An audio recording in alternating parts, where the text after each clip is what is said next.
આયા પાણી ઊનું થવા મેકી દીધું છે, આયા પાણી ઊનું થવા મેક્યું છે.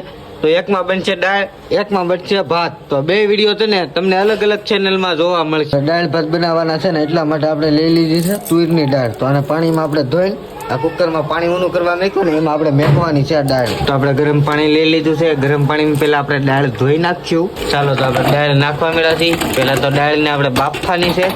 આપણે ગરમ પાણી ધોઈ નાખી, દાળ નખાઈ ગઈ છે. તો દાળમાં નાખવા ટમેટું વાતરવા મળ્યું, મરચા પણ વાતરી નાખીએ આપણે. તો આપણે મીઠો લીમડો પણ લઈ આવ્યા છીએ ને કોથમરી તો વાતરીને આપણે નાખી દઈએ વાટેલું જીરું. આપણે પીળી હળદર નાખી પછી આખું જીરું વઘાણી આવી ગઈ છે.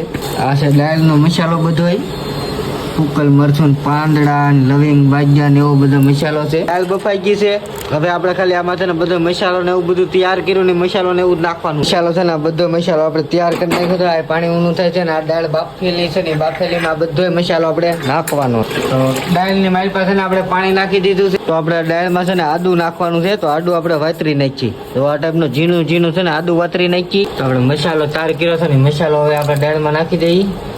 થોડીક વાર વેટ કરવાનો છે. જે આપણે છે ને મીઠો લીમડો નાખવાનો બાકી છે. થોડીક વારમાં આપણે મીઠો લીમડો નાખી દેવું. તો આપણે મીઠો લીમડો નાખવા મળ્યા છે. આખી પાંદડી નાખી દીધી. જો આપણે પાંદડા નથી ઘૂંટા તો આમ સ્વાદ વાળું આવું જોઈએ એમ બનાવવાનું છે. તો થોડીક વાર હવે આપણે વેટ કરીએ. આપણે દાળનો વઘાર થઈ ગયો છે. હવે દાળમાં નાખવાનો છે. ચાલો હવે આપણે નાખી દઈએ. વઘાર નાખવાની તૈયારી થઈ ગઈ છે. અને ઘેગા માથે ઢાંકી દેવું પડે, નકર તો ફકનારાના છાંટા ઉડે. થોડીક જ વારમાં આપણી દાળ થઈ જાય. તો આપણી દાળ બની રહી છે તૈયાર. જો તો આ ટાઈપની દાળ થઈ ગઈ છે. ચાલો હવે આપણે બપોરા કરી લઈએ. આ ભાઈ દાળ ભાત ખાવા મળ્યા છે.